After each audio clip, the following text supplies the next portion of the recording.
Le traitement actuel de la prééclampsie est un traitement symptomatique dont l'objectif est de gagner du temps lorsque la prééclampsie survient à un terme prématuré. Ce traitement repose sur un traitement antihypertenseur, une corticothérapie à visée prénatale, éventuellement un traitement par sulfate de magnésium à visée de neuroprotection maternelle et ou néonatale. Mais le seul traitement permettant la guérison complète de la pathologie est actuellement l'accouchement. Néanmoins, pouvoir retarder l'accouchement en cas de prématurité importante permet de diminuer d'une part les séquelles liées à la grande prématurité.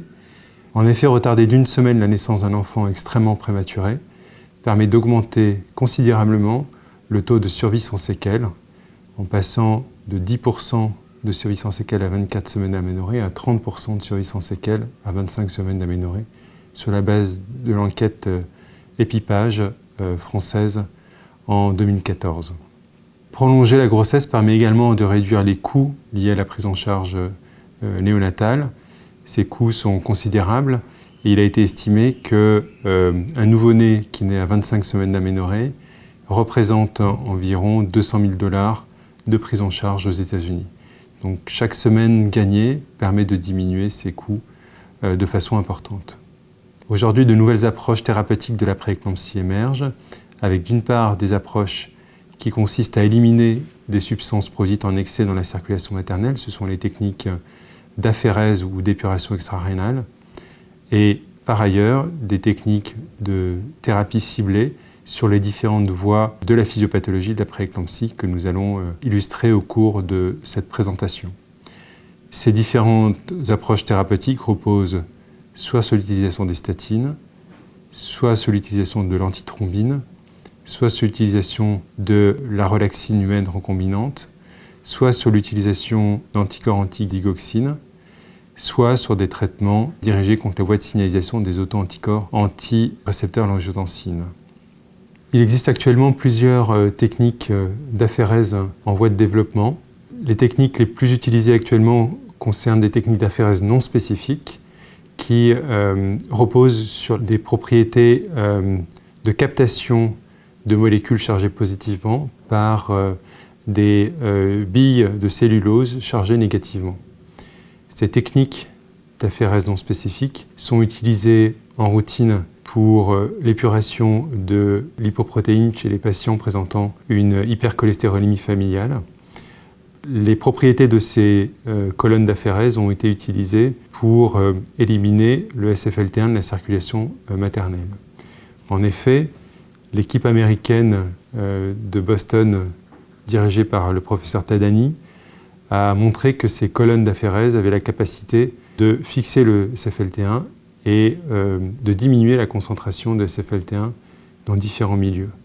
Ce tableau montre, sur la base d'une épuration sur du liquide amniotique, que ces colonnes permettaient de diminuer de l'ordre de 50 à 60% les taux d'SFLT1 dans le liquide amniotique avant et après épuration.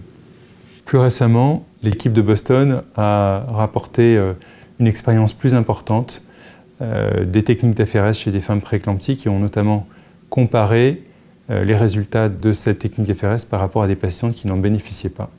Ils ont ainsi pu montrer que les patientes qui étaient traitées par cette technique d'aphérèse avaient une prolongation de la grossesse plus importante que les patientes qui n'en bénéficiaient pas. Il est néanmoins important de noter qu'il ne s'agissait pas d'une étude randomisée et qu'il n'est pour l'instant pas possible d'affirmer que ces techniques sont utilisables en routine et ont un intérêt clinique. En effet, les techniques d'aphérèse non spécifiques posent un certain nombre de problèmes, notamment du fait de l'élimination d'autres molécules que le SFLT1 et les lipoprotéines, notamment une diminution du fibrinogène qui limite la durée d'épuration chez les patientes présentant une prééclampsie. Ainsi, des sociétés aux États-Unis ont mis au point des techniques d'aphérèse spécifiques qui fonctionnent sur la base d'une reconnaissance spécifique du couple SFLT1-PLGF par des anticorps monoclonaux greffés sur des supports billes ou membranes.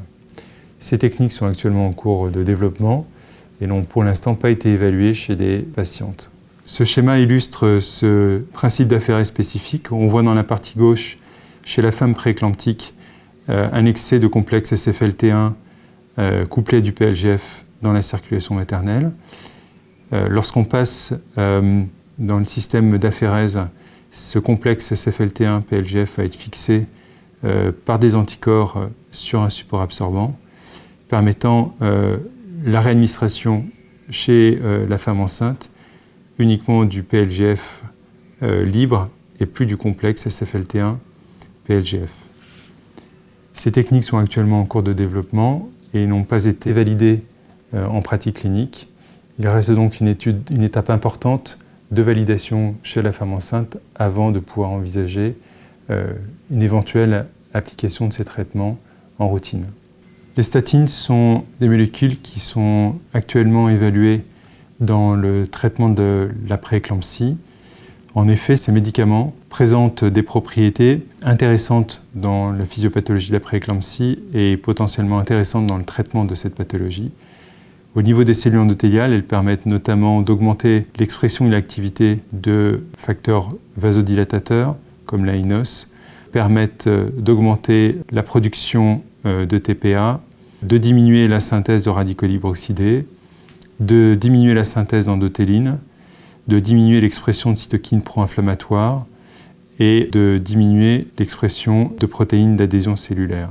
Elles permettent de diminuer le stress oxydant au niveau de la cellule endothéliale et elles atténuent la vasoconstriction et la réponse inflammatoire au niveau de cet endothélium et semblent améliorer l'angiogénèse locale. Les statines ont également d'autres effets au niveau de la cellule musculaire lisse. Elles diminuent l'expression des radicaux libres oxydés, de la prolifération et augmentent l'apoptose. Au niveau des plaquettes, elles diminuent la biosynthèse du thromboxane A2 qui est vasoconstricteur. Au niveau des macrophages, elles atténuent l'inflammation et jouent un rôle immunomodulateur. Et au niveau des cellules souches endothéliales, elles améliorent la néoformation de vaisseaux sanguins et la réendothélisation. Les statines, notamment la pravastatine, ont été étudiées dans des modèles animaux de prééclampsie, un modèle d'induction du SFLT1.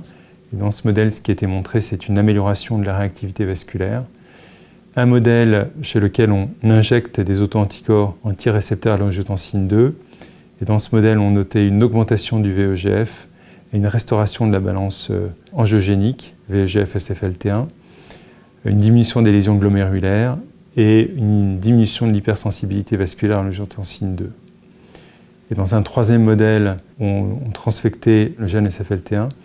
Il y avait une baisse de la libération de SFLT1, une diminution de la pression artérielle et de la protéinurie, une diminution de l'assistance placentaire et un plus faible taux de retard de croissance.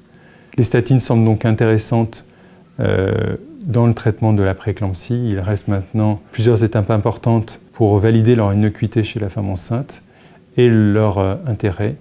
C'est la raison pour laquelle des études sont actuellement en cours. L'intérêt des statines est actuellement en cours d'évaluation dans le cadre d'une étude anglaise effectuée sous la direction du professeur Ashif Ahmed à Birmingham. Il s'agit d'un essai randomisé en double aveugle évaluant l'intérêt de la pravastatine chez des patientes présentant une prééclampsie sévère et précoce. Cette étude est en cours de finalisation et nous devrons bientôt disposer des résultats pour voir si les statines ont un intérêt ou une place dans la prise en charge des femmes présentant une prééclampsie. L'autre molécule actuellement en évaluation chez des femmes présentant une prééclampsie est l'antithrombine. L'antithrombine semble jouer un rôle important dans la physiopathologie de la prééclampsie. Les patients présentant un déficit en antithrombine sont à risque accru de développer une prééclampsie.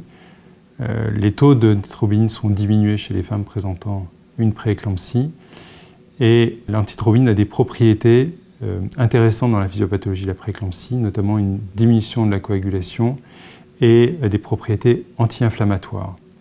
L'antithrombine a été évaluée dans des modèles de prééclampsie chez le rat et l'administration d'antithrombine a permis de diminuer d'une part la pression artérielle mais également la protéinurie. C'est la raison pour laquelle cette molécule a été évaluée chez la femme enceinte dans différentes études.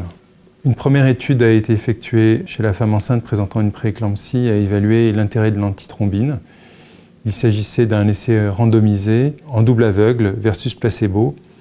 66 patientes ont été traitées par antithrombine et 67 patientes ont été traitées par placebo. Dans le graphique de gauche, on voit qu'il existe une tendance à une prolongation de la grossesse chez les femmes traitées par antithrombine. Et en ce qui concerne le poids de naissance, sur la partie de droite de la diapositive, on voit que la proportion de patientes accouchant d'enfants de plus de 2 kg semble plus importante que dans le groupe placebo. Les résultats encourageants de ce premier essai randomisé ont abouti à la mise en place d'une large étude de phase 3 évaluant l'intérêt de l'antithrombine chez les femmes présentant une prééclampsie. Cette étude a été menée aux États-Unis et bientôt finalisée. D'autres molécules sont actuellement en cours d'évaluation dans le traitement de la prééclampsie. Il s'agit notamment du cas de la relaxine recombinante. La relaxine est une hormone ayant une activité vasodilatatrice qui, in vitro, est associée à une augmentation de l'activité de l'AINOS, une augmentation de la production de VEGF. Ces différentes propriétés ont amené des investigateurs à proposer une étude clinique chez les femmes prééclamptiques. Cette étude est actuellement en cours. Une autre piste thérapeutique de la prééclampsie concerne les anticorps antidigoxine. En effet, les patientes présentant une prééclampsie ont des taux accrus de substances digitalic-like dans la circulation sanguine. Il s'agit de substances appelées EDLF ou Endogenous Digitalic-like Factors. Ces EDLF ont la capacité de se fixer sur la pompe NAK-ATPase et d'être responsables d'une vasoconstriction périphérique et d'une hypertension. Chez les patientes qui présentent des intoxications au digitalique, il existe des taux accrus d'EDLF et ces patientes peuvent être traitées par des anticorps, des fragments polyclonaux FAB qui se fixent sur ces EDLF et permettent leur élimination. L'évaluation de ces anticorps polyclonaux chez des femmes prééclamptiques a été effectuée dans le cadre d'un essai randomisé versus placebo, un essai de petite taille puisque 19 patientes ont été randomisées dans le groupe placebo et 17 patientes ont été randomisées dans le groupe anticorps polyclonaux. Le critère de jugement principal était l'utilisation d'un traitement antihypertenseur et ce qui a été également évalué, c'était la modification de la clairance de la créatinine. Donc cette première étude sur des faibles effectifs a permis de montrer qu'il n'y avait pas d'effet bénéfique des EDLF en termes de prolongation de la grossesse sur la gestationnelle accouchement et sur le poids de naissance. En revanche, il semblait y avoir une diminution de certaines complications néonatales comme les hémorragies intraventriculaires, raison pour lesquelles ces molécules sont maintenant évaluées plus dans un but de neuroprotection que de traitement de la prééclampsie. En conclusion, la prééclampsie est, comme nous l'avons vu, une pathologie multifactorielle dont le seul traitement actuellement reconnu en pratique clinique est l'arrêt de la grossesse.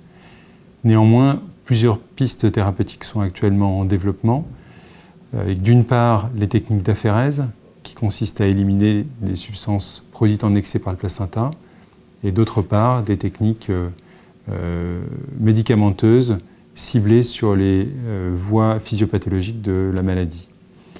Les techniques d'aphérèse ont pour principal intérêt de ne pas avoir à administrer de molécules chez la femme enceinte. Il n'y a donc pas de passage transplacentaire d'une molécule et n'expose pas le fœtus à une toxicité particulière. Elles ont pour inconvénient d'être invasives et donc réservées aux formes les plus sévères et a fortiori les plus précoces. A l'inverse, les traitements médicamenteux ont pour intérêt d'être moins invasifs et donc de pouvoir être administrés à toutes les patientes présentant une prééclampsie. Elles ont néanmoins pour principal inconvénient de traverser pour la plupart la barrière placentaire et d'exposer le fœtus au traitement.